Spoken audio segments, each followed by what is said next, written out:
बाबा ने कहा, isn't it the Meherabad is the best place in the whole world. तो घर वापसी का की उनको खुशी थी, लेकिन 9 दिन ही बाबा वहाँ पर रहे। युद्ध के हालात बदल रहे थे।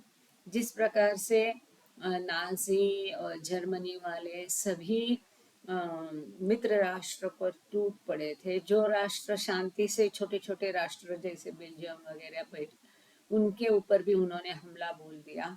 और जैसे जैसे युद्ध की स्थिति बदल रही थी, बाबा अपने प्लान्स चेंज कर रहे थे। अब बाबा रांची गए। तो यहाँ पर हमने मस्त टूर शुरू की थी पिछले बार, पेज नंबर 401 में है। तो कहाँ बाबा जा रहे हैं ये किसी को भी पता नहीं था, कि बाबा जा कहाँ रहे हैं। कोई उसका प्लानिंग नहीं था, योजना नहीं थी। और बाबा अपने पास चंद पुरुष मंडली को ले करके निकले थे। उनको जिनको लेके निकले थे वो थे गुस्ताज जी, पेंडू, काका बारिया और सावक कोतवाल। तो उनको भी पता नहीं था कि बाबा कहाँ जा रहे हैं। और इस प्रकार से ये जब हमने देखा पिछले बार कि बाबा नगर से बैठ के मनमाड़ गए, तो उनको लगा कि बाबा इस दिशा में जा रहे हैं, लेकिन वो गुमराह करने जैसा था बाबा का कार्य। और बाबा सीधा कलकत्ता गए। और कलकत्ता में वहाँ पर कौन सा सदर मार्केट, कोई तो बाजार एरिया है, वहाँ पर ब्रॉडवे होटल नाम के होटल में रुके थे। आगे बढ़ते हैं। During the following 3 days, Baba made 2 significant contacts. अगले 3 दिन में बाबा ने 2 महत्वपूर्ण कॉन्टैक्ट्स किए। यूजुअली बाबा की मस्त टूर कैसी होती है कि बाबा आगे किसी को जाके, जैसे कि ये रच है, काकाबारिया है, बैदुल है, कि मस्तों को ढूंढने को कहते हैं। लेकिन इस बार बाबा स्वयं, उनको शायद पता होगा कि कौन कहाँ मस्त है। तो 3 दिन में 2 महत्वपूर्ण संपर्क बाबा ने प्रस्तापित किए। बोथ वे लोकेटेड बाय काका with the assistance of a Tongawala, familiar enough with the city to navigate its crowded cities and gullies. जैसे हमने देखा पिछले बार भी, कलकत्ता में वो टांगा वाला था, अजमेर में भी वो मतवाला टांगा वाला था कि जिसने बहुत मदद की थी काफ़ी सारे मस्तों को ढूंढ के लाने में। तो इसी प्रकार इस बार काका बारिया ने वो टांगे वाले की मदद की। कैसा होता है ईश्वर के कार्य में, हर किसी का अपना शेयर होता है। जो भी कार्य उसके हिस्से में है, जिस प्रकार का भी है, वो करने के लिए। तो इस प्रकार से ये काका बारिया ने तांगे वाले की मदद की, और उसकी सहायता से 2 महत्वपूर्ण संपर्क प्रस्थापित किए गए। इतने पूरे संसार में कैसा एग्जैक्टली बाबा को पता था कि उनको कहाँ जाके उनको कार्य के लिए कौन से वस्तुओं को ढूंढना है। तो ये टांगे वाला ये शहर से, उसकी छोटी मोटी गलियों से, रास्तों से परिचित था। One was a high Mastani found seated on a path near a school. Although nearly blind, she bore a striking resemblance to Baba Jan. तो एक दोनों में से एक जो थी ये मस्तानी थी, और शहर में एक स्कूल के पास में वो बैठी दिखाई दी, और करीब करीब वो अंध थी। और बाबा बिल्कुल काफी सारी वो बाबा जान जैसी दिखती थी। बाबा bath her feet and gave her a new sari in place of the kafni he would have given a must, and he presented her with an umbrella as well. खुदा की बातें खुदा ही जाने। तो इस मस्तानी के पैर बाबा ने धोए, और जैसे कोई मस्त होता है तो बाबा उसको कफनी देते थे। तो इस मस्तानी को बाबा ने साड़ी दी, नई साड़ी दी, और आ, उसको एक छाता भी गिफ्ट में दिया। अब अम्ब्रेला के लिए यहाँ पर एक फुटनोट है कि मतलब ये प्रतीकात्मक कार्य बाबा का विश्व युद्ध के संबंध में था। वो कैसा, ये आगे पढ़ेंगे। Baba's symbol for British Prime Minister Lord Neville Chamberlain was an umbrella. The gift may or may not have had something to do with his war work, but in any case, it was monsoon season. Sometimes an umbrella is just an umbrella. तो Chamberlain जो है थे पंतप्रधान England के, तो बाबा उनको umbrella करके बाबा ने उनका नाम छाता रखा था। तो मस्तानी को बाबा ने छाता दिया। बारिश के दिन भी थे, केवल छाते के लिए छाता बारिश के लिए दिया होगा, वी डोंट नो, पता नहीं। तो चैम्बरलिन से इसका कोई रिश्ता था कि केवल छाते के लिए छाता दिया था, only Baba knows. But Baba's most important contact was a Mazhoop-like high must, destined to be counted among his 5 favorites. The sixth plain must, whose name went unrecorded, was the spiritual chargeman of Calcutta, and Baba met with him on 4 or 5 occasions, feeding him, offering him cigarettes, and establishing a deep connection that would ensure the must's help with his war work. तो यहाँ स्पष्ट रीत्या दिया है कि इन मस्तों के माध्यम से बाबा अपना युद्ध का कार्य चला रहे थे। तो वहाँ पर और एक बहुत महत्वपूर्ण संपर्क बाबा ने किया, और एक मशहूर टाइप का ये मस्त था, और ये कलकत्ता का चार्जमन था। हालांकि उसका नाम यहाँ पर दर्ज किया गया नहीं है, परंतु ये बाबा के 5 पसंदीदा मोस्ट फेवरेट, सबसे पसंदीदा मस्त थे, उनमें से ये भी मस्त था। वो 6वीं भूमिका का मस्त था, कलकत्ता का चार्जमन था, और बाबा उसे 5-6 बार मिले। बाबा ने उसे खाना खिलाया, सिगरेट दी, और उसके साथ एक गहरा संबंध बाबा ने प्रस्थापित किया, जो कि आगे उनको अपने युद्ध के कार्य के लिए महत्वपूर्ण था। After 3 days in Calcutta, Baba departed by rail for the hill station of Ranchi, 250 miles to the northwest. There, he and the men spent one day in the Prince Victor bungalow, while he arranged accommodations for the women who would accompany him when he returned to Ranchi in less than 2 weeks. तो कलकत्ता से बाबा निकल चुके, train से बाबा रांची पहुँचे। वहाँ पर कोई hill station है रांची में, तो ये रांची जो है 250 मील की दूरी पर है कलकत्ता से उत्तर पश्चिम की तरफ। वहाँ पर बाबा और जो पुरुष मंडली थी, उन्होंने प्रिंस विक्टर बंगलो नाम के बंगलो में रांची में वो लोग रहे। और बाबा का कैसा मतलब प्लानिंग होता था, अभी बाबा के साथ महिलाएं नहीं थी, लेकिन महिलाओं को भी बाबा का प्लानिंग था आगे लेके आने का। तो इसके लिए पहले से बाबा ने महिलाओं के लिए भी वहाँ पर बुकिंग करके रखा, उनके रहने की सुविधा करके रखी कि 2 हफ्ते बाद बाबा वापस, मतलब कितना मतलब हेक्टिक था, और वो भी उस समय की यात्रा कि मेहराबाद जाके वापस 2 हफ्ते में बाबा रांची जाने वाले थे। तो इस प्रकार से बाबा ने 2 हफ्ते बाद फिर महिलाओं के साथ आने वाले थे, तो अभी से बाबा ने महिलाओं के रहने का वहां पर इंतजाम करके रखा।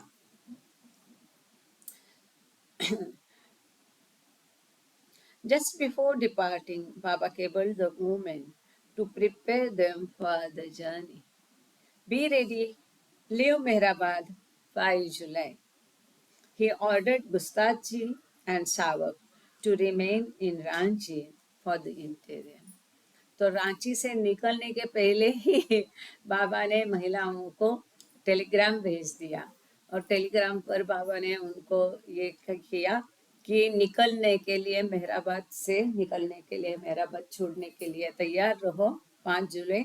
और गुस्ताज जी और सावक कोतवाल को बाबा ने अपने साथ जो लेके गए थे, तो बाबा ने उनको रांची में ही रुकने के लिए कहा। 9 days at मेहराबाद। कैसे हेक्टिक यात्राएं बाबा करते थे। Baba reached Ahmednagar on June 22, but his seclusion was compromised when Sarosh failed to meet him at the train station and he had to hire a tonga for the remaining 5 miles of the journey. जैसा हम सब जो जानते हैं कि Ahmednagar station के से Mehrabad 5 मील की दूरी पर है। बाबा एकदम कड़क, बाबा का एकांतवास चल रहा था। बाबा ने सरोज को बोल के रखा था, सरोज ईरानी को, कि नगर से बाबा को लेने स्टेशन पहुंच जाए। लेकिन चूंकि सरोज समय पर नहीं पहुंचे, इसके कारण बाबा का एकांतवास का नियम टूट गया और उनको एक किराए टांगा लेना पड़ा। उस समय में घोड़े के टांगे होते थे अहमदनगर में, तो ये टांगे और दूसरी कोई सुविधा नहीं होती थी। इसके अलावा रिक्शा वगैरह उस समय बिल्कुल नहीं चलती थी। मतलब यहाँ तक कि मैं ग्रेजुएशन किया तब भी टांगा ही चल रहा था। हम लोग को याद है, हम लोग टांगे से आया जाया करते थे कभी कभार, और टांगे से जाने वाले को बहुत रईस समझा करते थे लोग। पैदल पैर का ही टांगा ज़्यादा चल रहा था। तो ये बाबा ने टांगा हायर किया और टांगे से बाबा को मेहराबाद आना पड़ा। He found Mehrabad even drier than it had been before he left. The topping rain at night, more hearty showers that Mani noted in her diary, had abated. तो जब बाबा लौट के वापस आए तो मेहराबाद और भी आग में झुलस रहा था, भून रहा था, इतना तपा था और भी बहुत शुष्क था। और जो रात को कभी कभार बारिश होती थी वो भी बंद हो चुकी थी, मनी अपनी डायरी में लिखती है। The wells became so depleted that the women were limited to a half bucket every other day for bathing. तो कुएं में भी पानी नहीं था। इस कारण फिर महिलाओं को एक दिन छोड़ के अल्टरनेट डे को नहाने की अनुमति थी। वो भी आधा बकेट, केवल बाल्टी पानी उनको दिया जाता था। तो आपको अगर डी हॉस्टल में, एमपीआर में अगर कहते हैं कि पानी मत खराब करो, पानी मत बर्बाद करो, तो आपको ध्यान देना चाहिए कि महिला मंडली ने भी ये दिन 2 दिन में एक बार, और वो भी कितना उनका काम होता था, कितना पसीना होता था, केवल आधी बकेट पानी उनको नहाने के लिए मिलता था। A few of them used the shortage as an, अब आगे बहुत सुंदर है। हर स्थिति मौके में तब्दील कैसी करनी है, तो बाबा के प्रेमी अगर सच्चे हैं तो कैसे जानते हैं, इसकी एक सुंदर हकीकत है, टचिंग है। A few of them used the shortage as an excuse to ask for the water in which Baba's clothes had been rinsed so that they might use it for their own laundry. जिसमें बाबा के कपड़े धोए गए, तो वो पानी उन्होंने मान लिया कि वो फेंको मत, हम उसी पानी में अपने कपड़े धोएंगे, तो उसका उन्होंने उपयोग किया। Baba resumed his seclusion with the mass on the hill and began meeting more frequently with the women. On the evening of his return from Calcutta, he spoke to them about plans for his ongoing seclusion, naming 6 far-flung locations: Burma, Assam, Nepal, the Dutch Indies, Calcutta, Siam, or, if all else failed, Mehrabad. देखा तो बाबा का मस्तों के साथ जो पहाड़ी पर गहरा, हमने पिछले बार देखा 24 घंटे में से 18-19 घंटे बाबा मस्तों के साथ कार्य करते थे।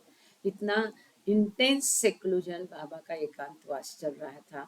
उसी के साथ में अब बाबा महिलाओं के भी केयर लेते थे और उनको अधिक समय देके उनके साथ अधिक मिला जुला करते थे।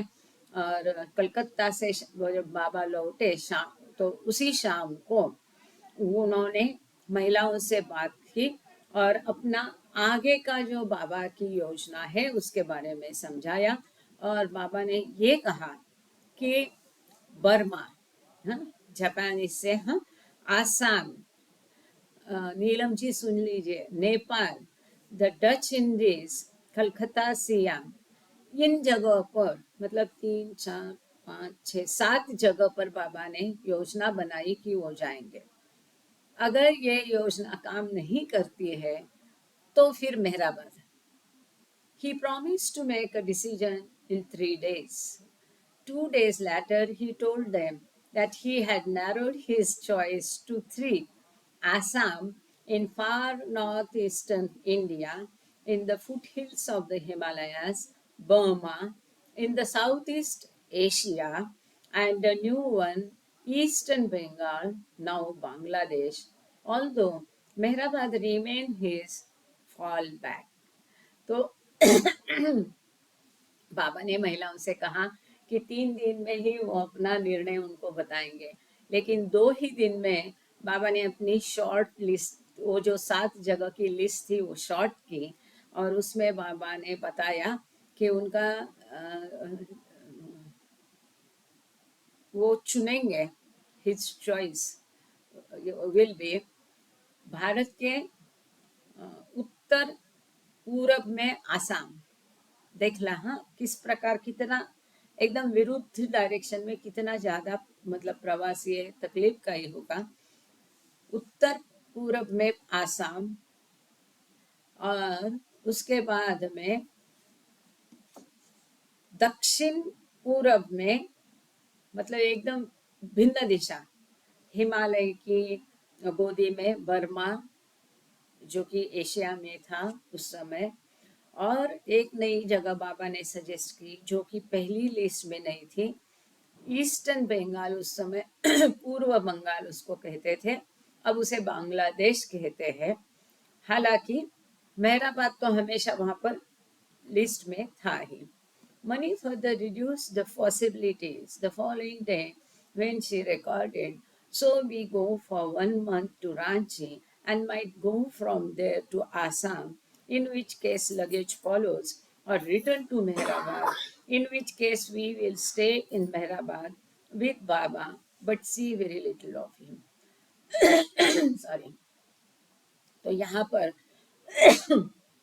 जिनको जाना था उनको भी पता नहीं होता था कि एग्जैक्टली क्या होगा, तो कहाँ भी कभी भी केवल बाबा के साथ जाने का इतना ही उनको मालूम था, बाकी अपना दिमाग वो लड़ाते नहीं थे।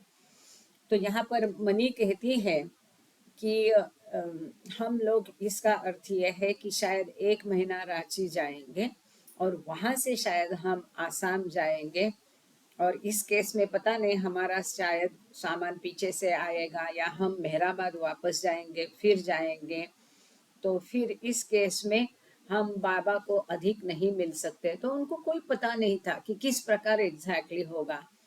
इससे पता चलता है कि वो लोग हमेशा कैसे तैयार रहते थे, तत्पर रहते थे, जैसा बाबा कहे, जो बाबा कहे उसी पल उसको तुरंत ग्रैब करना है। आप पल भर की भी आपने अगर देरी की तो आपका मौका हाथ से छूट जाएगा। कई बार हम यहाँ लोगों को आरती के लिए बुलाते हैं, कोई बोलता है रुको रुको, पेन लाती, डायरी लाती, कोई बोलता है रुको 5 मिनट में करती हूँ, दो, या किसी का रिप्लाई ही नहीं आता है। तो ये छोटी छोटी चीजें होती है। एक प्रकार के से ये भी हमारा ट्रेनिंग है कि किस प्रकार से तत्पर होना है। आज का एक मैसेज यदि आपने देखा होगा तो इसी तत्परता पर है। आप कितने लोगों ने देखा आज का मैसेज? देखा किसी ने? अगर नहीं देखा तो मैं बता देती हूँ। लॉर्ड मेहर का एक छोटा सा मैसेज है। मेहराबाद में जो फैमिली क्वार्टर था वहां पर बाबा गए थे भेंट देने के लिए, और वहां पर बाबा ने विष्णु मास्टर को बुला के बोला जाओ तुरंत छगन को बोलो बाबा ने बुलाया। जब विष्णु मास्टर छगन मास्टर को बुलाने के लिए गए तो छगन टॉयलेट में थे, तो उसने बोला कि बाबा ने तुमको बुलाया। तो छगन मास्टर ने फटाफट साफ किया अपने आप को, हाथ धो के पैंट चढ़ा के वो तुरंत आ गए। लेकिन इतनी देरी भी बाबा को बर्दाश्त नहीं हुई। बाबा ने उनको खूब डांटा, ताने मारे बाबा ने, डांटा नहीं, ताने मारे। बोले इतना देर क्यों किया? छगन मास्टर से पूछा। तो छगन मास्टर ने कहा कि बाबा, उन्होंने बताया जो जो हुआ ऐसा ऐसा। बाबा कहते यहाँ ईश्वर तुम्हारे दरवाजे पर दस्तक दे रहा है और तुम वहां अपनी पैंट चढ़ाने में बैठे हो, ऐसे तो वो निकल जाएगा। और तुम अंत काल तक उसका तुम्हारी पैंट ही चढ़ाते बैठो, उसका तुमको ईश्वर का साथ नहीं मिल सकता है। ऐसे में ईश्वर की लहर है ना, एक पल के भी कम समय में बदल जाती है। आपने ये देखा होगा कई बार कि इतना पल बाबा, सभी मंडली को बाबा से आज्ञा आज्ञा थी कि बाबा के बुलाते ही जैसे है उस स्थिति में आना है तुरंत। ये तत्परता हर चीज में होनी चाहिए, उसकी आदत डाल देनी चाहिए। तो दिमाग लड़ाना अहम, ये सब वहां पर, या किसी को अपन बोलेंगे कि आरती के प्रार्थना के लिए, तो उसका मन में है नहीं मैं तो आज आरती करूंगी, या मेरे घर में गेस्ट आ गए हैं, मौका छूट गया हाथ से, ऐसा होता है। तो ये एकदम तत्परता होनी है, कपूर हो रही है।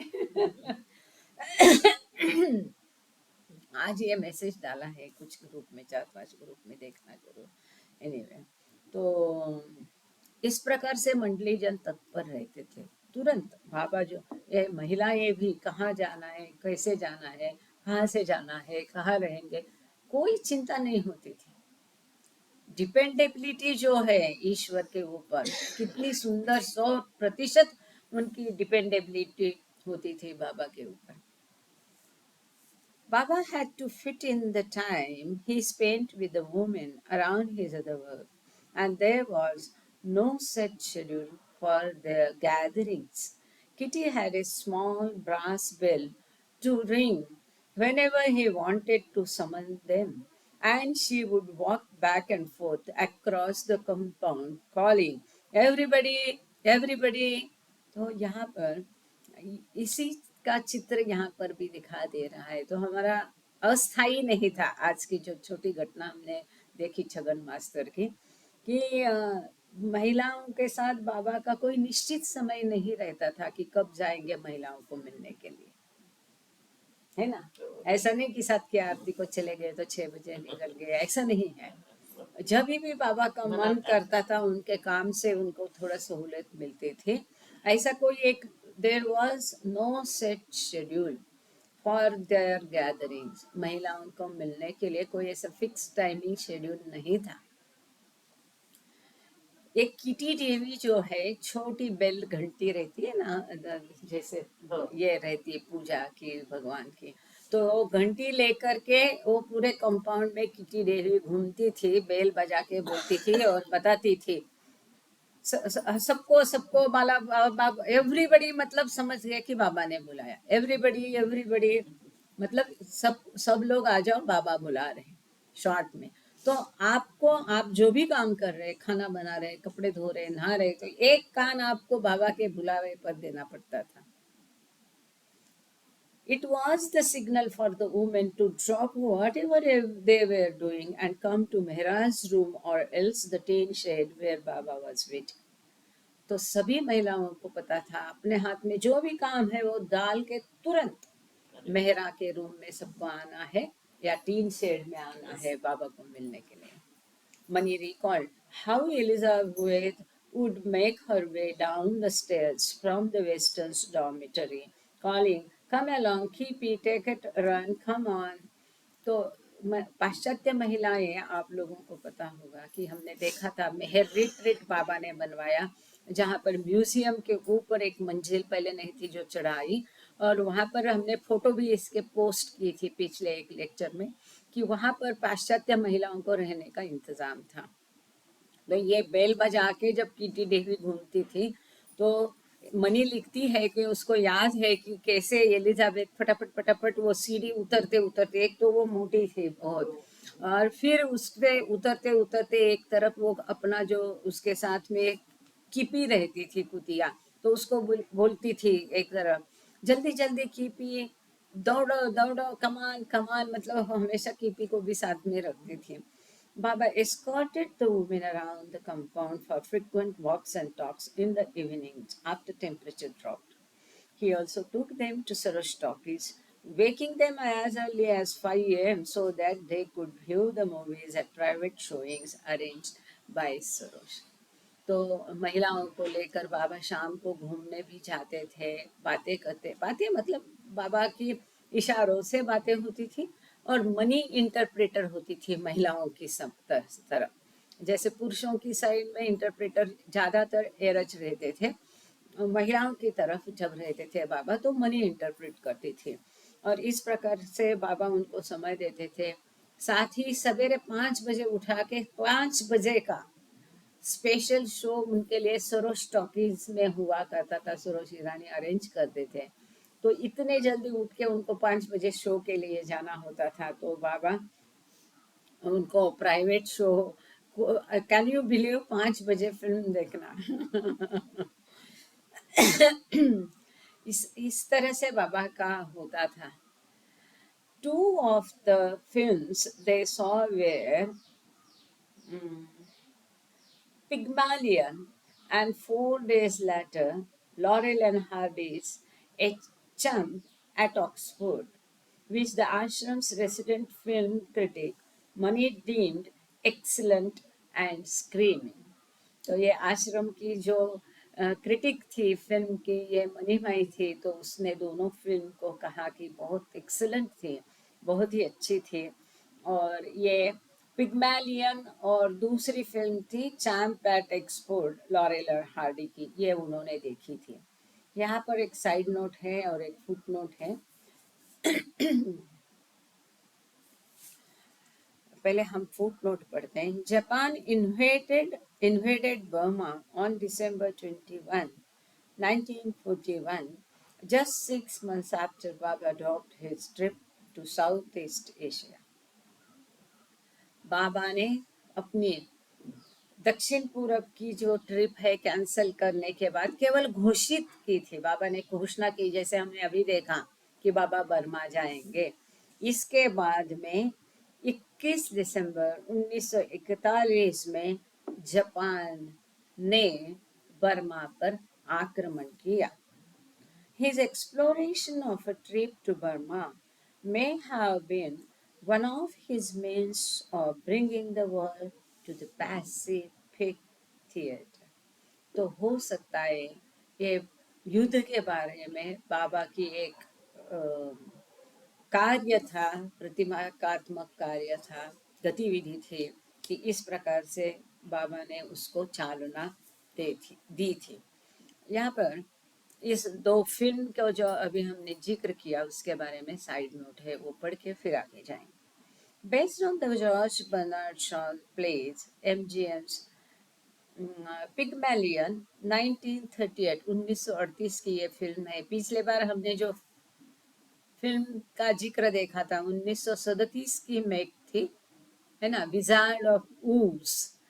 तो एक मतलब आफ्टर डेथ लाइफ या उसका मनो एक सब था, तो उसमें बुद्धि जो विजार्ड ऑफ ऊज है पिछले बार हमने देखा था, इसमें जो कैरेक्टर टिन मैन था वो बाबा को पसंद आया। तो ये टिन मैन जैसा था कि उसका बार बार अकड़ जाते थे हाथ पैर, पूरा लोहे का आदमी दिखाया।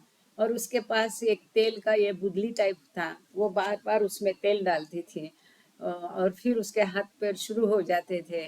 तो जैसे नाजा के घुटने बहुत दर्द करते थे, तो बाबा उसको वो टिन मैन का एक्शन करके दिखाते थे कि उसके घुटने में तेल डालो। तो उसमें जैसा हमने देखा कि खास मैंने वो फिल्म ढूंढ ली और देखी और शॉर्ट में आपको बताती कि बुद्धि, हृदय, बुद्धि और हृदय, इसमें तालमेल कैसा होना है, इसका इसमें जिक्र है ये फिल्म में। आप देखोगे तो आप भी अचरज में पड़ जाओगे। उसमें एक कैरेक्टर है, वो बोलता है मेरा ब्रेन ही नहीं है तो मुझे ब्रेन लाने जाना है। और दूसरा कैरेक्टर जो टिन मैन है बोलता है मैं सब कुछ है मेरे पास, लेकिन मेरे पास हृदय नहीं है और मुझे हृदय लाने जाना है। तो बाबा ने जो सात जगत की बात की, सातवां जगत ABC। ए मतलब पृथ्वी है, जहाँ पृथ्वी और हृदय दोनों 50-50% है। और एक जो विश्व है वहाँ केवल 100% बुद्धि है, जैसे टिन मैन है, वहाँ हृदय नहीं है। और बी जो विश्व है उसमें 75% बुद्धि है और 25% हृदय है। तो एक जो हमने ये पढ़ा था उसका मुझे काफी सारा ऐसा लगा कि oh this film might have written by someone who has read Baba's literature. ऐसा पता नहीं, मुझे लगा। आप लोग जरूर पढ़ देखना ये फिल्म और अपनी राय भी बताना। तो ये फिल्म भी हम देखेंगे। ये क्या, पिग्मालियन, क्योंकि बाबा ने पसंद की, बाबा ने देखी है तो कुछ तो खास होगा तभी देखी है ना। 3-4 बार बाबा ने वो विजार्ड उस फिल्म देखी है। अच्छा, अब दूसरी फिल्म के बारे में जानते हैं। Based on the George Bernard Shaw's play MGM Pygmalion 1938 starred Leslie Howard and Wendy healer.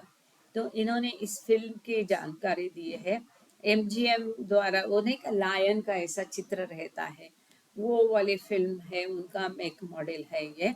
और उसमें लेस्ली हॉवर्ड और विंडी हिलर ने काम किया है। जॉर्ज बर्नार्ड शॉ के नाटक पर आधारित है, मतलब डेफिनेटली अच्छा ही होगा, नो डाउट। अगर मनी माई कहती है एक्सेलेंट तो देखना पड़ेगा। Baba's agent in Karwar had spoken to Baba and the woman about the plays of Shaw in a conversation that Baba said held hidden meaning for him. तो बाबा और मंडली के साथ, बाबा के जो भक्त थे कारवार में, बाबा का एजेंट जो कारवार में था, उसने बाबा और मंडली से बर्नार्ड शाह के शो के बारे में बात की थी। आपको याद है, पिछले हफ्ते हमने देखा। तो बाबा ने कहा ये एक्टिंग और ये सब उसका एक सांकेतिक भाषा में संदेश था, ना ही वो शो की बात कर रहा था। Anyway, that Baba said had hidden meaning for him. एक एजेंट था जो गोवा में उनको मिला था। Hungarian producer Gabriel Pascal collaborated with Shaw to pen the adaptation of Pygmalion, which garnered an Oscar for Best Screenplay. इस फिल्म को Oscar prize winner ये फिल्म थी, कौन सी, पिग्मालियन। और ये गार्बियल पास्कल के साथ में बर्नार्ड शॉ, इन्होंने ये मिलकर इसका जो स्क्रीन प्ले कहते हैं वो किया था, लिखा था। और इस स्क्रीन प्ले के लिए उनको ऑस्कर प्राइज मिला था। This is noteworthy. Norina had introduced Pascal to Baba in Hollywood in 1934 when Baba initiated discussions about producing his own screenplay entitled How It All Happened, and Pascal became a lifelong devotee. Mehra Meher, page number 247. तो Gabriel pascal से बाबा की मुलाकात नोरिना मैचवेली ने, Elizabeth Patterson ने, किसने कराई थी,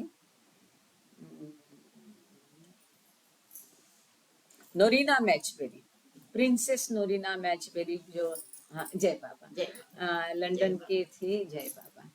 काकू जा रही समाधि पर, जाओ जाओ काकू, जल्दी नहीं तो बस निकल जाएगी। जय बाबा। तो नोरिना मैचबेली ने ये गैब्रियल पास्कल की, जय बाबा, और बाबा की मुलाकात करवा दी थी।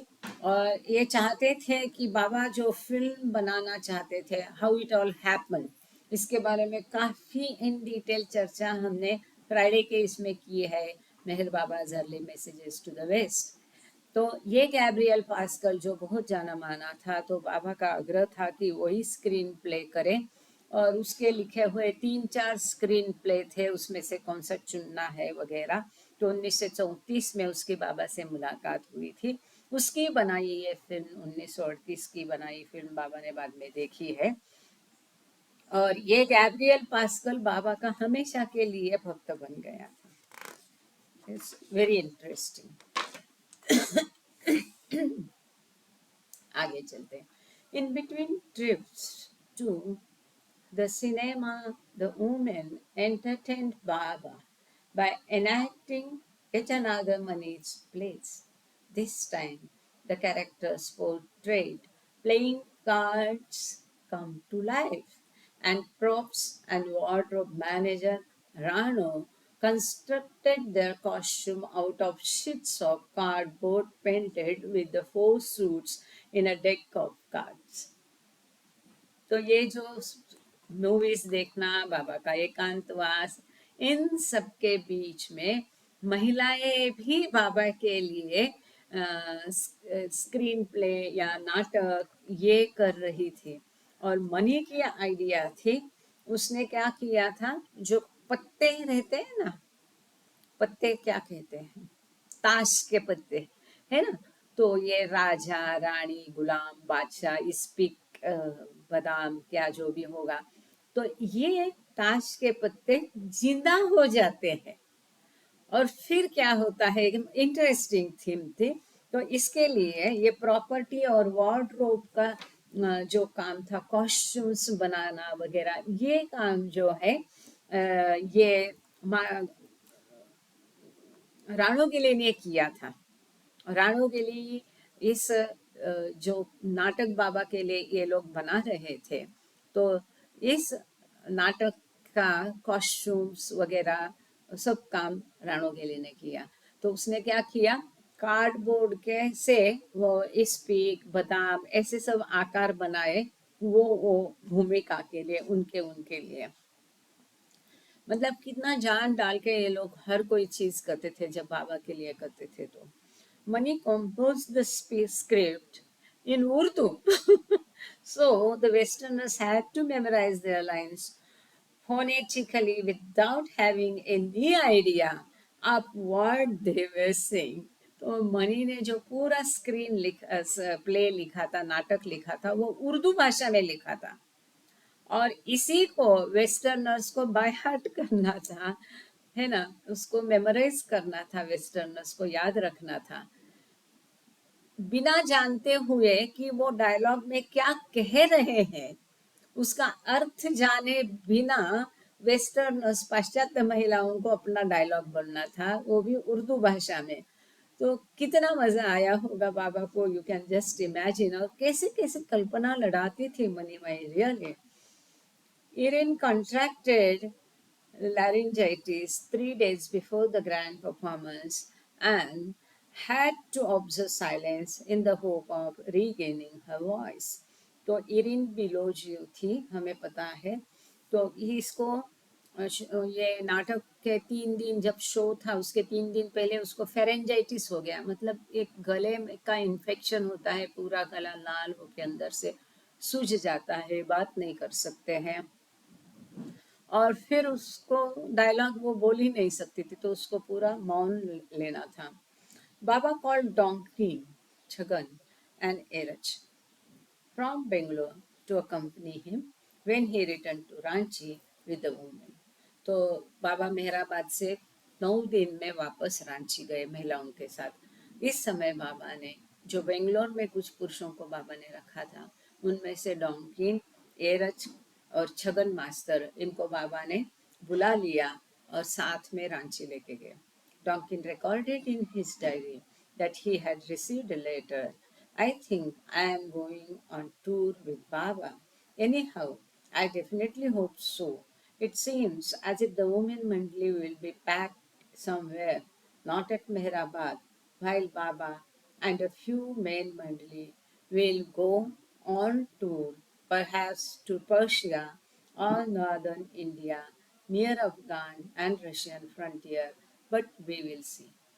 तो डॉन्किन को पत्र बाबा से मिला था, और डॉन्किन को जो है ना, एक पता नहीं वो इतना बाबा से प्रेम करता था, तो कई चीजों की बाबा की बातों का उसको अंदाजा अंदेशा आ जाता था। तो यहाँ अपनी डायरी में डॉन्किन लिखता है कि मुझे ऐसा लगता है कि मैं बाबा के साथ रांची जाऊंगा, बट एनीवे इस प्रकार कम से कम मैं उम्मीद को कर सकता हूँ।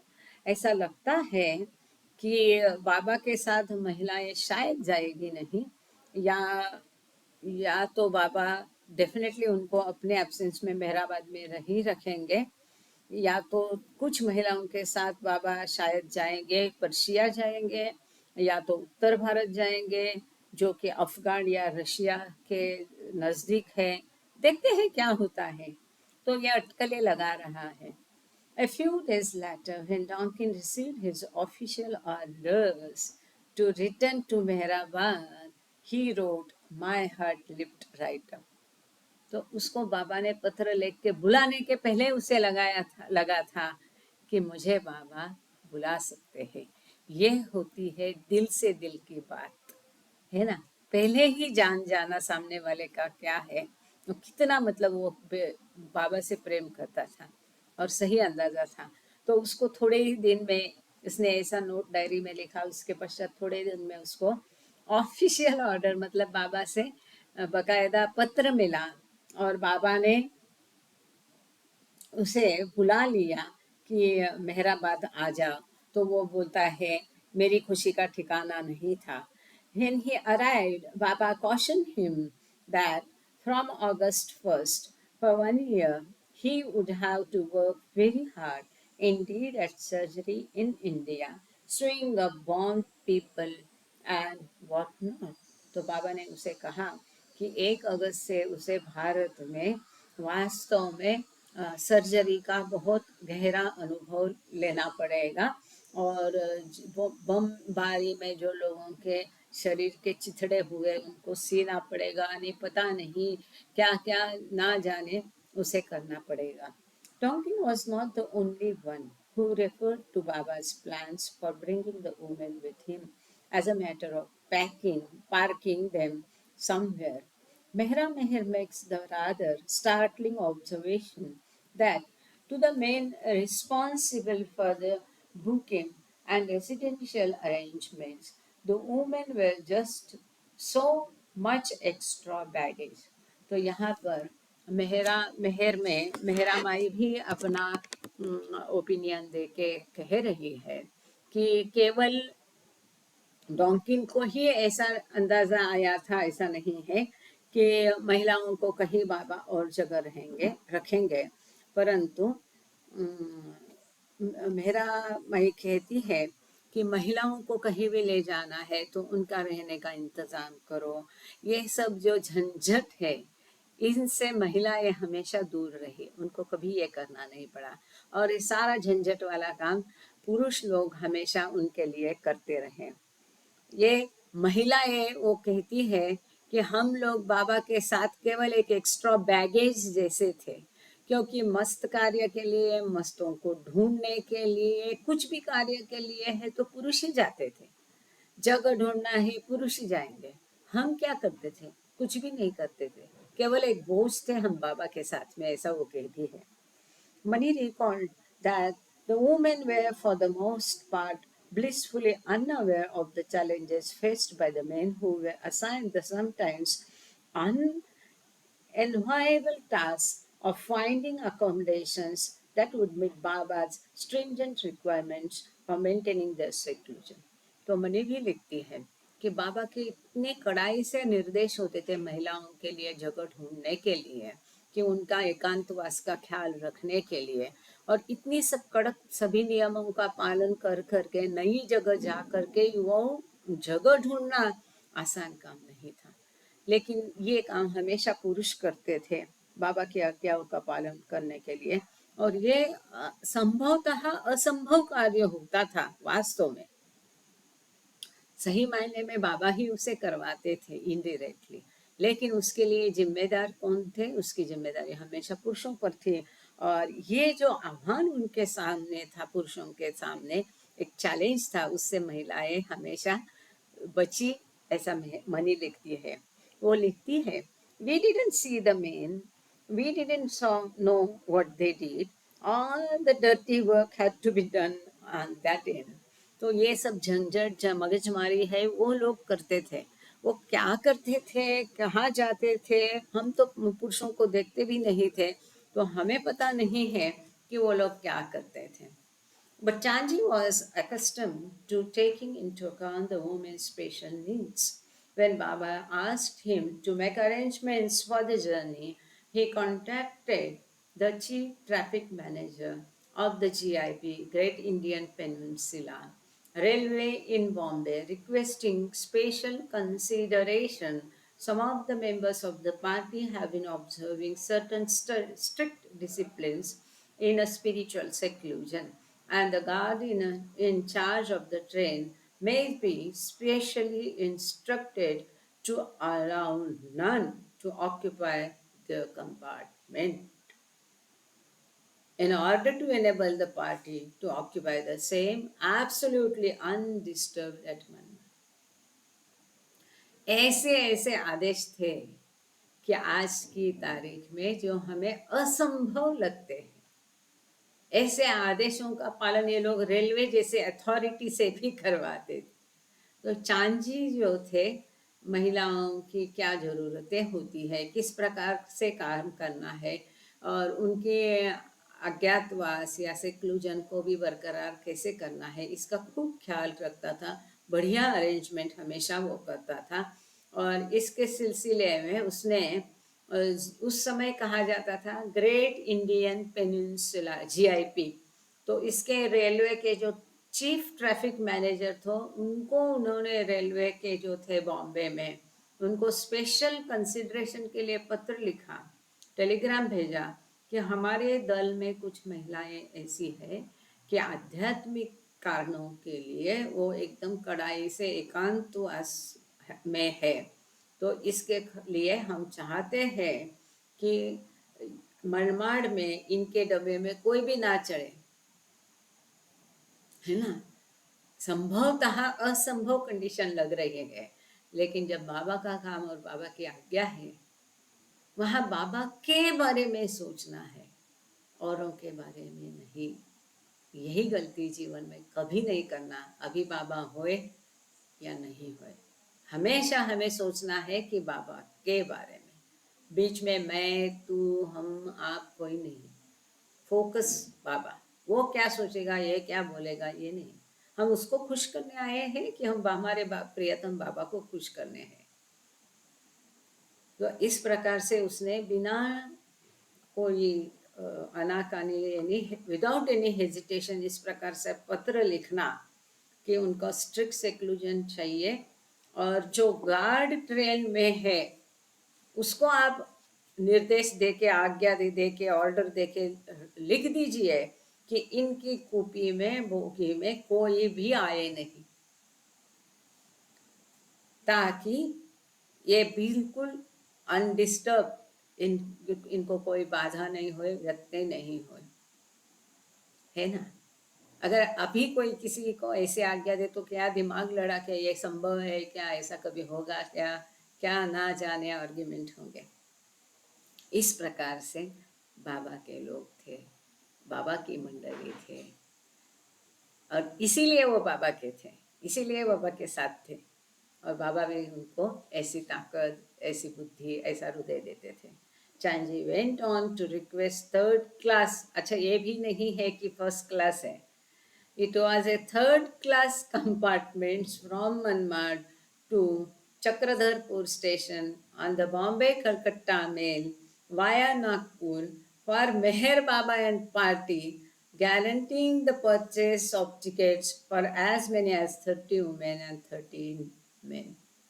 तो ये जो गाड़ी थी, जो बॉम्बे कलकत्ता मेल थी और नागपुर से जाने वाली थी, इसमें उसने मेहर बाबा और पार्टी के लिए 30 महिलाएं और 13 पुरुषों के लिए इस प्रकार से थर्ड क्लास कंपार्टमेंट में टिकट बुकिट करके उसमें इस सारी कंडीशन को डलवाया था, है कि नहीं। अजीब, मतलब रियली एक्स्ट्राऑर्डिनरी।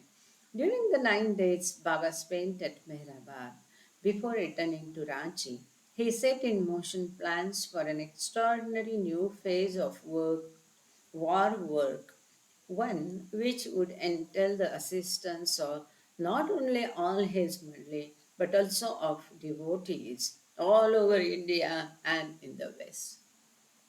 तो रांची जाने के पहले जो 9 दिन का वास्तव्य मेहराबाद में बाबा ने किया था, कैसा ये रहता है ना, ये कोइंसिडेंस बोलो, बाबा की कार्य बोलो, बाबा की गतिविधि, ऐसे हम भी अभी मेहराबाद से ये पढ़ रहे हैं, है ना। तो ये 9 दिन के वास्तव्य में मेहराबाद से बाबा थे, और इस समय में कई सारी असामान्य गतिविधियां चल रही थी, और जो युद्ध होने वाला था इसके बारे में बाबा कार्यरत थे। और इस प्रकार से मंडली की भी इस कार्य में बाबा मदद लेते थे। नॉट ओनली मंडली, परंतु पूरे भारत और पाश्चात्य देशों में जो उनके भक्त थे उनको भी बाबा ने अपने कार्य में सम्मिलित किया था। कैसे जानेंगे। On June 21, on the train back to Mehrabad, he had dictated a message to be sent out to 240 lovers in Ahmednagar, Nasik, Pune, Bombay, and other parts of India, as well as Europe and America, asking if they would be willing to assist him in his work by communicating to a set of as yet unspecified orders for the duration of 1 year, beginning on August 1, 1940। 1 अगस्त 1940 से एक ऐसा अभियान कर रहे हैं कि उनको बोलना है कि क्या वो इसमें सम्मिलित होंगे कि नहीं। क्या है वो मालूम नहीं है, क्या आज्ञाएं रहेगी, उसकी डिटेलिंग क्या है, तफसील क्या है, कुछ भी पता नहीं। खाली बाबा के कार्य में आप मदद करोगे कि नहीं, ऐसा पत्र 240 बाबा प्रेमियों को अहमदनगर, नासिक, पुणे, बॉम्बे और पाश्चात्य देश, यूरोप, अमेरिका में भी भेजा गया, जबकि लोगों को पता नहीं था कि किस प्रकार की आज्ञाएं होंगी। ओनली बोलना है यस और नो। क्या आप लोग तैयार है इस प्रकार से? एक जाप कराया गया तो लोगों के इतने सवाल थे उस समय में। ये बहुत सुंदर है, इंटरेस्टिंग है। और आगे भी समय समय पर बाबा अपने साथ कार्य में अपने प्रेमियों को सम्मिलित करते थे। कभी उनको उपवास रखने की आज्ञा होती थी, कभी केवल चाय पी के उपवास करना है, कभी मौन और उपवास करना है, कभी केवल मौन करना है, कभी एक स्पेसिफिक नंबर का जाप करना है, कभी और दूसरे समय में और एक अलग नंबर का जाप करना है। और सब सौभाग्य से ये 1940 का नहीं मैं कह रही, बाद का जो है इसमें मेरे पिताजी ये सभी में शामिल थे। समय समय पर अलग अलग समय पर होता था, बाबा स्वयं चुनते थे कि किसको लेटर भेजना है। तो यहाँ पर इन लोगों को अब कौन सी आज्ञाएं थी इसके बारे में हम आगे पढ़ेंगे। आपके साथ ही मैं भी पढ़ रही। Usually I am so sorry Baba, I am so sorry the group, क्योंकि आगे पहले से पढ़ के रखती, लेकिन आज ये संभव। Only your half face is visible. Oh बाकी लोग मुझे देख पा रहे हैं। अच्छा ये लाइट के अब लेकिन ना सुषमा जी मुझे माफ करना, अभी ऐसे ही रहने दो। क्यों मालूम है, मुश्किल से रेंज मिली है। हाँ हाँ, आगे आगे हो जाओ। नहीं, क्या सवाल प्रॉब्लम क्या है ना, जो चारों अभी यहाँ काड़ी है, मतलब रेंज फुल है यहाँ, इसलिए मुझे ऐसा रखना पड़ा। मुझे डर है अगर मैं थोड़ा भी उसको हिलाऊं तो शायद चला जाए। आवाज आ रही ना, उस पर ध्यान देना। तस्वीर बाबा की देखना। बाबा जान की देखना, बाबा की देखना। आई एम सो सॉरी। मेहराबाद में है ना, मुश्किल से, मतलब जो 5 बजे से भजन रहता है आज हुआ नहीं। आपका म्यूट है, आप कुछ कहना चाह रहे हैं सुषमा जी, लेकिन आपका माइक म्यूट है। अच्छा, आगे बढ़ते हैं। आई एम सो सॉरी, मैं समझ रही आपकी बात को, क्योंकि हम किसी को सुनते हैं तो उसका चेहरा, उसका भाव देख के हमें और अच्छा समझ में आ जाता है। मैं कोशिश करूँगी। लेकिन ये चश्मा तो इतना दूर ही रखना पड़ता है। और ये चमकता है ऐसा। असली प्रॉब्लम बताऊं? अ, आज सोमवार है, कल हमारे घर थाना में भजन था और अचानक अगले दिन रात को ये आंख में कुछ आ गया है। तो अभी वो है, मैं देखती हूँ ना, तो वो कुछ आ जाता है आँख के सामने। डॉक्टर को कांटेक्ट किया था, वो जल्दी जाएगा नहीं बोला है उन्होंने। तो थोड़ी दिक्कत वो भी है, इसलिए मैं थोड़ा एंगल लेके पढ़ रही हूँ। तब आपको शायद नहीं दिखाई देगी, पर बट आई विल ट्राई। उसको फ्लोटर कहते हैं, कुछ आँख के सामने ऐसा काला काला आ जाता है। दैट इज अ प्रॉब्लम, उम्र की वजह से होता है। नेक्स्ट,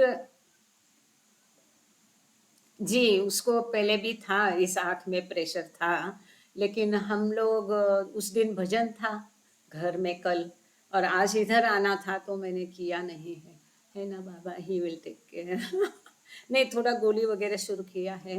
कंसल्ट किया, जो बहुत अच्छे है वो, ऐसा कोई देगा नहीं, लेकिन उन्होंने तुरंत एंटरटेन किया फ़ोन पर। डॉक्टर अरुण प्रभु करके है, जिनके पास ऑपरेशन भी हुए थे, मेरे भी 2 आँख, मेरे पति के, मेरे पापा के। तो नाम की वजह से वो बोलते इतने पेशेंट उनके रहते हैं, किसी का नाम नहीं याद रखते, वो किसी को याद नहीं करते।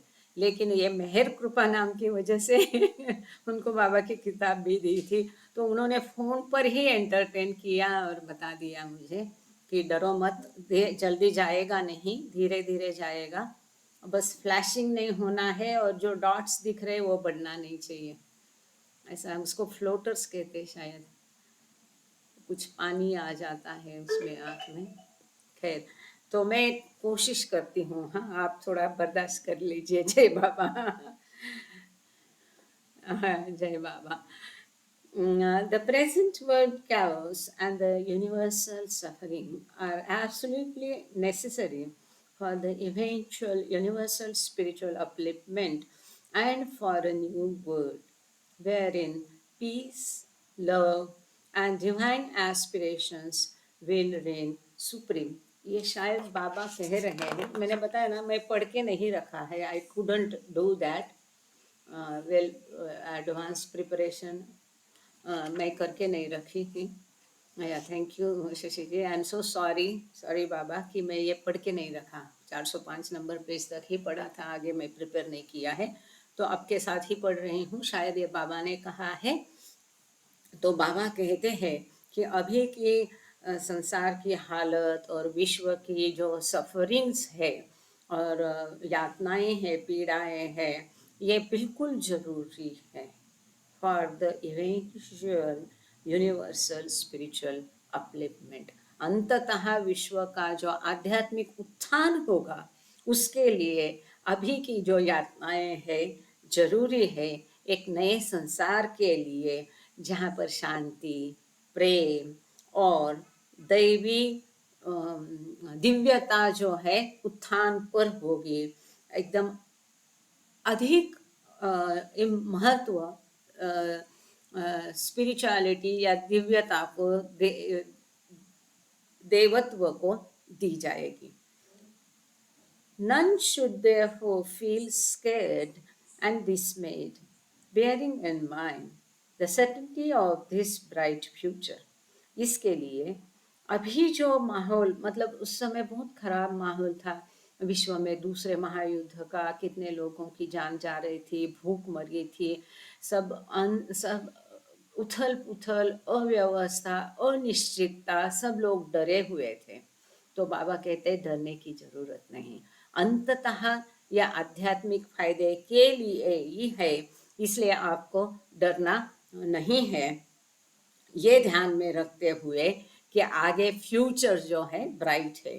From the spiritual point of reality, the world's nation and foreign, killed and killer, war and peace, success and defeat have no meaning, because the world of forms and of duality have no existence, and our imaginary dreams and the present universal chaos. It's just a universal nightmare necessary for the universal awakening. बहुत सुंदर, बहुत महत्वपूर्ण संदेश बाबा का है कि यहाँ बाबा कह रहे हैं कि आध्यात्मिक दृष्टि से ये ऐसा कोई राष्ट्र, धर्म, अलग प्रदेश, ये कुछ नहीं होता है।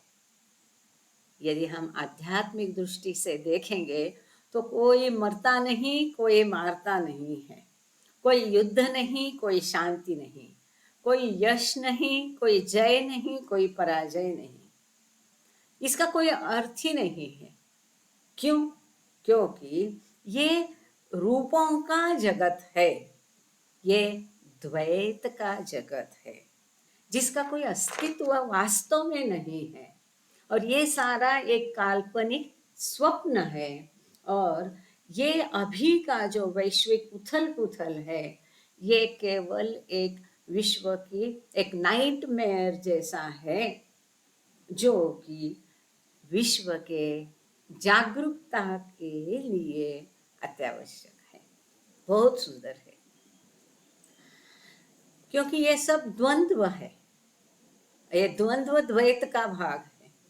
Body forms and minds are innumerable and of एक मिनट शायद ऐसा करने से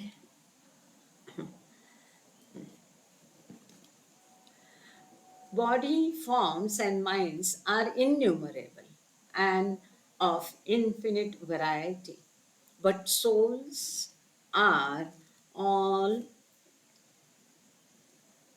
originally and eternally one. तो बाबा कहते शरीर, मन, ये सब अनंत है और बहुत विविधता इनमें है, परंतु आत्मा जो है मूलतः एक ही है, इटर्नल, अनंतता से एक है। शरीर भले भिन्न दिखते हैं तुम्हारे हमारे, मन भिन्न है, विविधता उसमें दिखाई देती है, परंतु आत्मा एक ही है, उसमें कोई विविधता है नहीं। In fact only one infinite reality exists and that is God। एक ही सत्य है, वो है ईश्वर। So the present apparent world catastrophe is by divine will essential for a divine manifestation in the near future of love and real peace, in which I have to play the greatest part and in which I want my men and women men and women disciples to play the corresponding parts of helping me in this my work। तो अपने शिष्यों से, प्रेमियों से बाबा मदद मांग रहे हैं उनके कार्य में।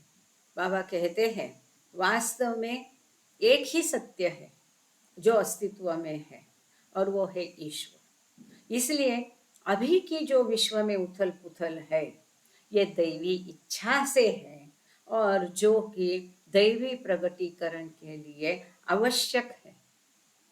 नजदीक के भविष्य में प्रेम और वास्तविक शांति प्रस्थापित होगी, जिसके लिए मुझे बहुत बड़ी भूमिका अदा करनी है। इसीलिए मैं चाहता हूँ कि मेरे जो महिला और पुरुष डिसैपल्स है, बाबा बहुत कम शब्द उपयोग करते थे, डिसैपल्स, प्रेम ही नहीं कहा है। मेरे जो महिला और पुरुष शिष्य हैं, वो भी मेरे इस महान कार्य में अपनी भूमिका अदा करके मेरी सहायता करे, इस कार्य में मेरी सहायता करे। देखो, ईश्वर होके भी उसकी भाषा शब्द देखो कितना महत्वपूर्ण है ना। Those of you who are absolutely willing and prepared to share my present universal burden and to help me in my work have to obey my following order implicitly। बाबा कहते हैं आप में से जो राजी खुशी तैयार है मेरे इस वैश्विक आध्यात्मिक कार्य का बोझ उठाकर मेरी मदद करने के लिए और मेरे लिए कार्य करने के लिए उनके लिए एक ही शर्त है, उनको मेरी आज्ञा का 100% पालन करना होगा। नहीं करेंगे तो क्या मदद कर सकते? कोई नहीं मदद कर सकता है। कि मदद कैसी होती है? जो जिसको मदद हम देते हैं उसकी जो जरूरत है, वो जो चाहता है, जिस प्रकार करवाना चाहता है उस प्रकार से होना है। अगर सवेरे 8 बजे है तो सवेरे 8 बजे, वो 12 बजे कोई फायदा नहीं है। शाम को 4 बजे है तो 4 बजे, उसको शाम को 8 बजे डाल के कोई फायदा नहीं है। जिस प्रकार से जब जैसा चाहता है वो करना है, तब उसकी मदद होगी। मदद देने वाली की मर्जी पे जो की जाती है वो मदद नहीं होती है। जैसे कि अभी हमारी नीलम जी कर रही है, बस एक बार समझाया, बिना चूके बराबर रोज मधुसूदन के सॉन्ग वो डाल रही है। तो ये आगे बाबा कहते हैं, things are happening and will happen as they ought to happen by the divine will, and so whether war ends now or next year, or whether there is truce now or peace next year, having no thought in mind whatsoever of war or peace, you will have to stay here or go wheresoever I may send you, and do whatever I may tell you, at the cost of supreme self-sacrifice from August 1st, 1940 to July 31, 1941। जो history वाले हैं वो ढूंढ सकते हैं कि इस समय विश्व युद्ध में क्या हो रहा था। सो बाबा इज वेरी क्लियर कि मदद मांग रहे करके देने वाले के मर्जी के अनुसार नहीं, लेने वाला किस तरह मदद चाहता है। तो यहाँ बाबा कहते हैं कि चीजें घटती जाएगी, घट रही है, आगे भी घटेगी, वो घटनी ही चाहिए। ये दैवी इच्छा से ही सब कुछ हो रहा है। ये जो भी कुछ होता रहेगा अपना अपनी तरह से होता रहेगा। युद्ध खत्म भी हो सकता है, अभी खत्म हो सकता है, अगले साल खत्म हो सकता है, युद्ध बंदी या तह भी हो सकती है, या शांति भी अगले साल प्रस्तापित हो सकती है। इसके लिए तुमको विचार नहीं करना है। इसके लिए कुछ भी मन में तुम्हारे विचार या शंका, इसका तुमको लेना देना नहीं है। इन शॉर्ट, इसकी चिंता तुमको नहीं होनी चाहिए। युद्ध और शांति का जो होना है होता रहेगा, हो रहा है, आगे भी होता रहे। जैसे दैवी इच्छा है वैसा ही वो होगा। लेकिन जब आप मेरी मदद करोगे, बाबा कहते हैं, तो आपको इन सब चीजों की चिंता करने की आवश्यकता नहीं है। केवल मैं जो कहता हूँ उसको ही किसी भी हालत में, किसी भी कीमत में आपको संपूर्ण स्वयं त्याग करके 1 अगस्त 1940 से लेके 31 जुलाई 1941 तक ये करना ही करना है। वहाँ बहानेबाजी, यह हो गया, त्यों हो गया, मैं बाहर थी, मैं अंदर थी, ये सब नहीं चलेगा। जो बाबा कहते हैं, अभी तो युद्ध हो गया ना, अभी तो हो गया ना, अभी तो शांति, ये कुछ तुमको लेना देना नहीं। जो मैं कहता हूँ उसी प्रकार से आज्ञा का पालन तुमको करना पड़ेगा। और बाबा ने समय दिया है 1 अगस्त 1940 से लेके 31 जुलाई 1941, 1 साल का समय है। आगे बाबा कहते हैं, this is very important topic actually. I definitely will speak on the 1st of August 1941। ये भी बाबा कह रहे 1 अगस्त 1941 को मैं पक्का बात करूंगा। It will be the divine word that I shall utter first, which will resurrect the dead word। ये जो मैं बात करूंगा वो दैवी शब्द होगा जिसे मैं पहले उच्चारण करूंगा, और इसके कारण ये मृतवत जो जगत है वो पुनर्जीवित होगा। This is my last war, peace and manifestation message to my disciples. तो बाबा कहते हैं मेरे शिष्यों के लिए ये मेरा आखिरी युद्ध, शांति और प्रगटीकरण पर मैसेज है।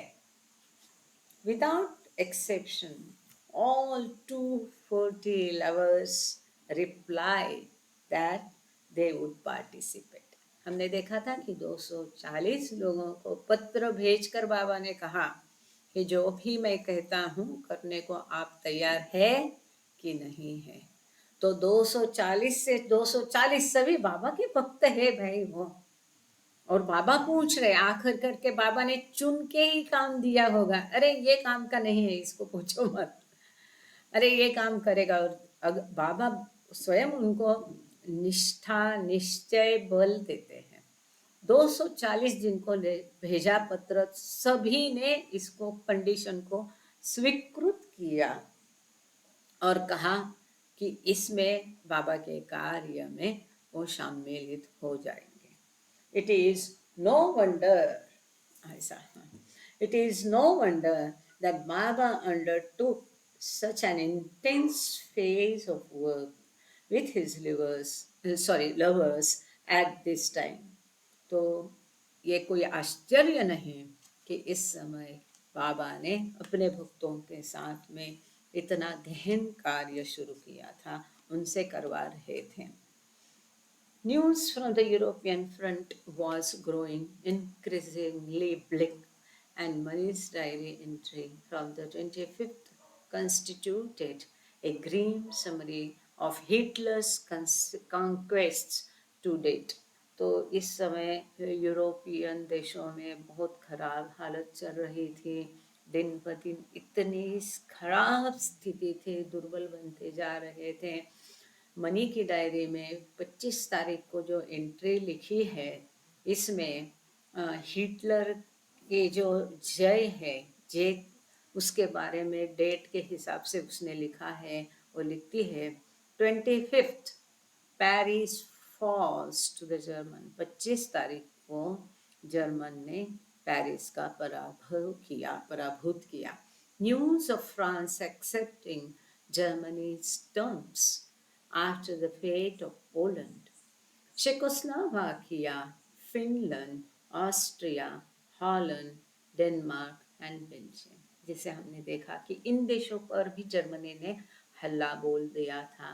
तो अब ये भी खबर आई है कि फ्रांस ने भी तह स्वीकृत करके जर्मनी की जो शर्तें थी उनको स्वीकृत कर दिया है। इसके पीछे पीछे जितने भी मित्र राष्ट्र में, ये Poland, Czechoslovakia, Finland, Austria, Holland, Denmark, Belgium, सभी ने उनकी शर्तें मंजूर करके वो तह स्वीकृत कर दिया था।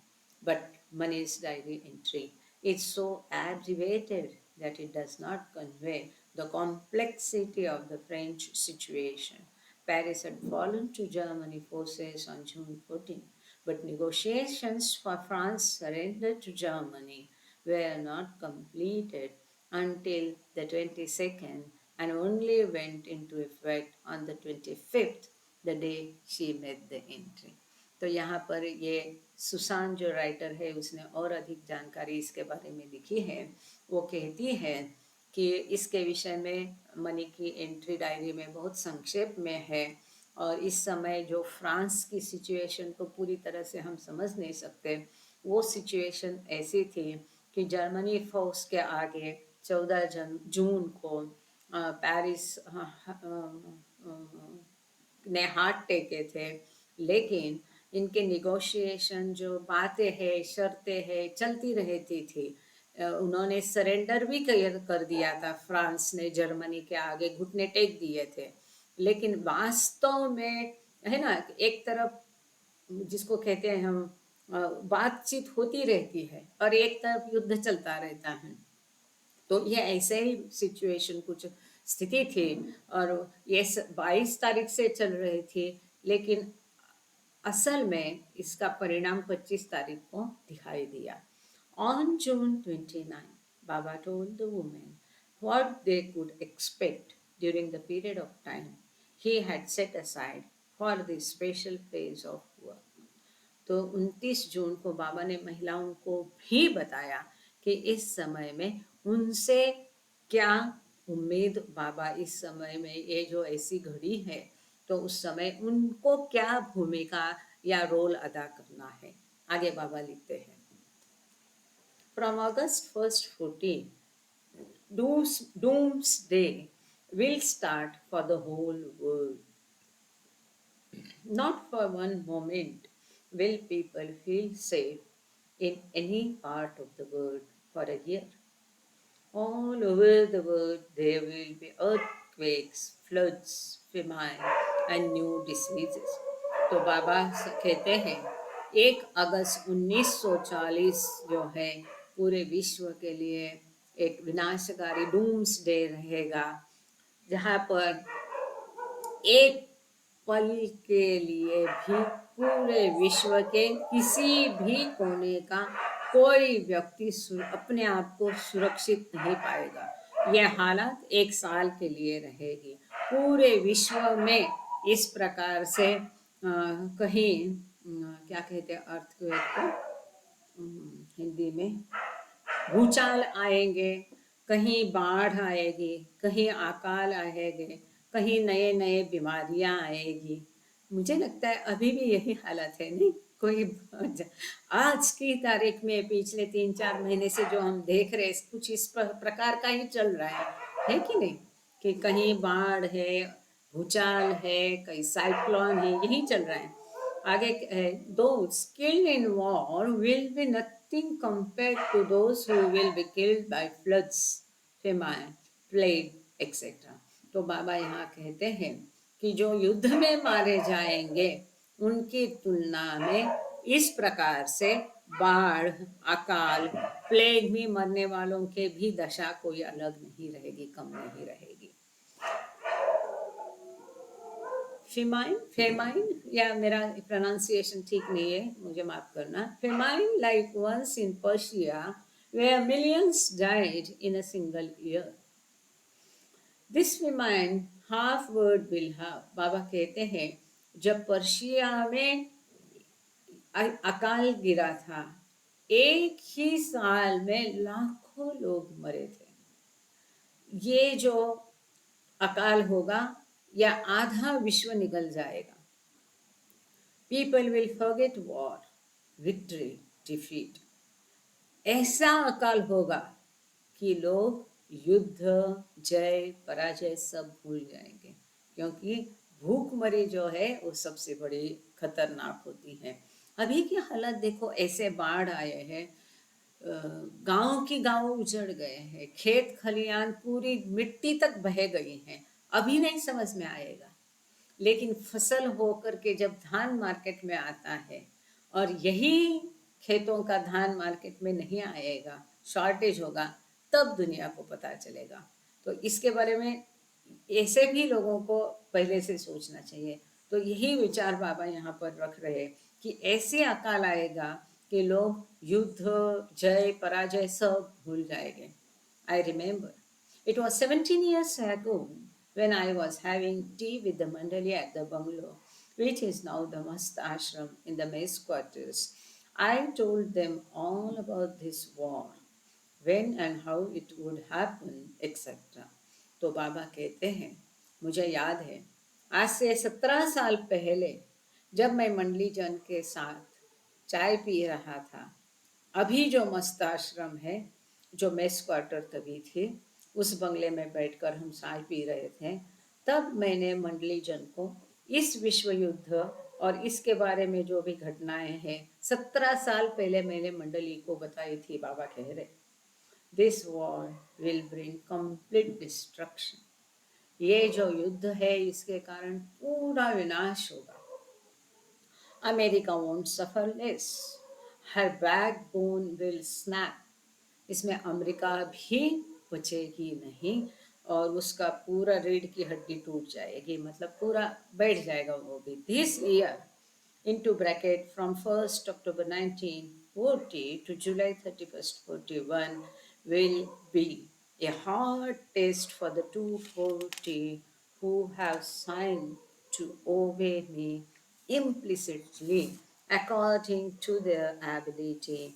For some, even the supreme test. तो बाबा कहते हैं जो 240 लोगों ने मेरी आज्ञा का पालन के लिए 100% पालन के लिए साईं दस्तखत करके शर्तें मंजूर की है, उनकी उनकी क्षमता के अनुसार वो ये कार्य करेंगे, लेकिन ये उनके लिए बहुत कठिन परीक्षा की घड़ी है होगी। और सम इवन द सुप्रीम टेस्ट, इनसे कुछ लोग जो है हर एक की क्षमता के अनुसार ये कठिन या हल्का कार्य होगा। तो कुछ बाबा कहते हैं कुछ के लिए ये बहुत ही भयानक परीक्षा की घड़ी होगी।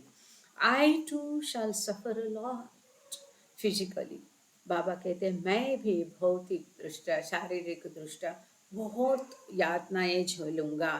I too shall suffer a lot physically, it will be hideous suffering, भयानक ये यातनाएं होगी।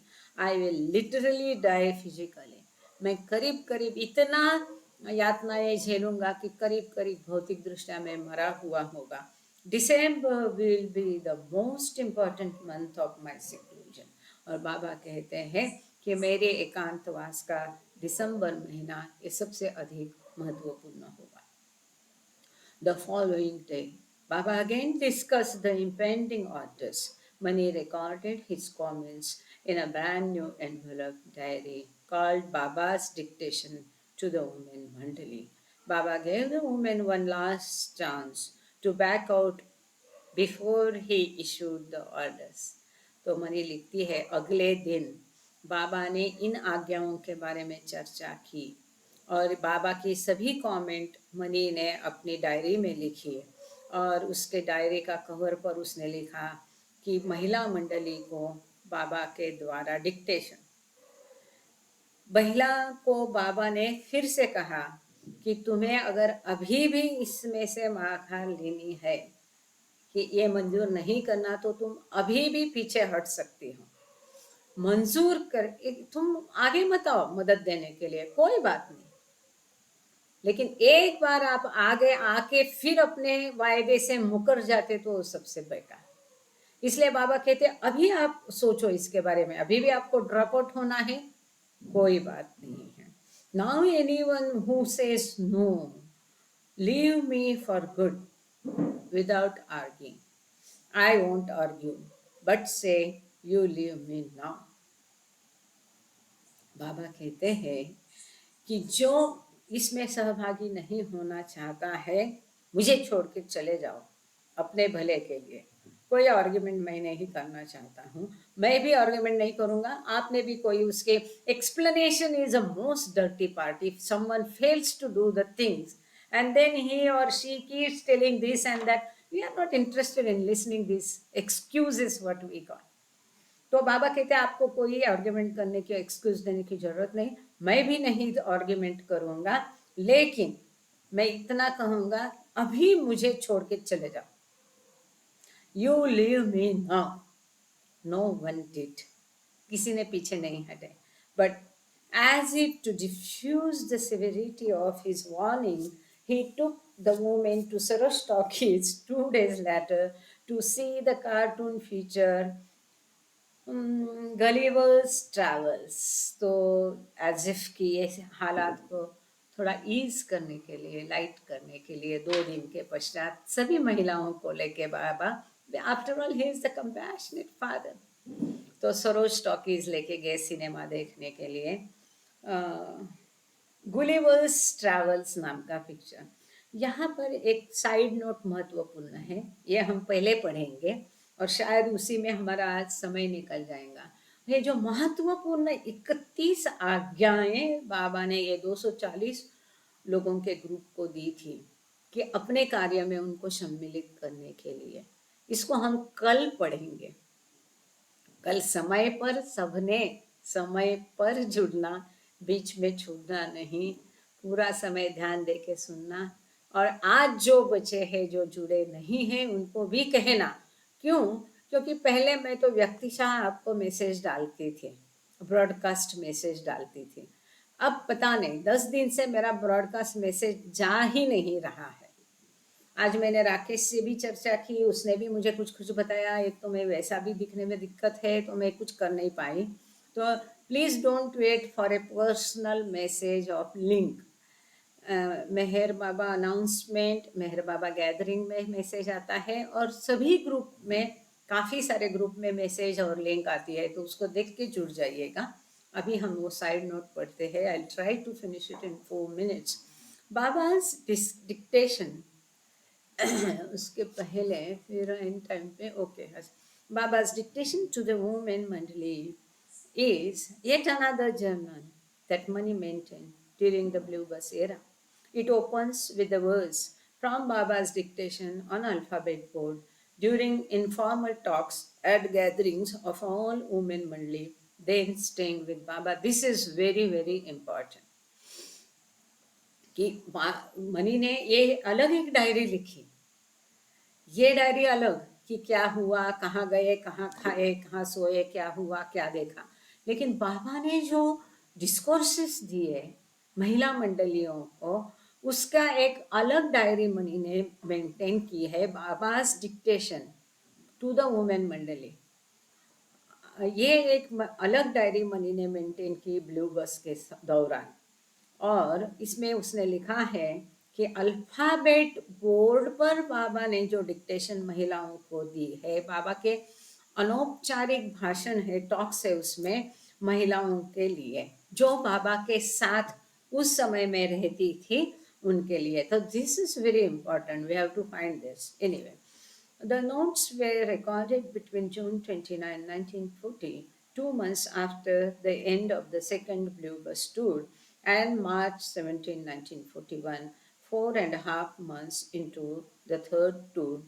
तो ये जो है दूसरी ब्लू बस यात्रा के अंत में करीब करीब 29 जून 1940 को शुरुआत की उन्होंने लिखने को, और करीब करीब मतलब दूसरी ब्लू बस के शुरू होने के 2 महीने के पश्चात उन्होंने लिखना शुरू किया, और मार्च 17 1941 तक ये चला, मतलब तीसरी ब्लू बस के 4.5 महीने तक। In addition to note made while Baba and the women were on the road, it includes descriptions of Baba's must work, his work with the German Shepherd puppy warrior, explanations of the 7 names of God, and comments about the progress of World War II, as well as many discourses and notations about the women's daily lives. तो ये बहुत महत्वपूर्ण diary है।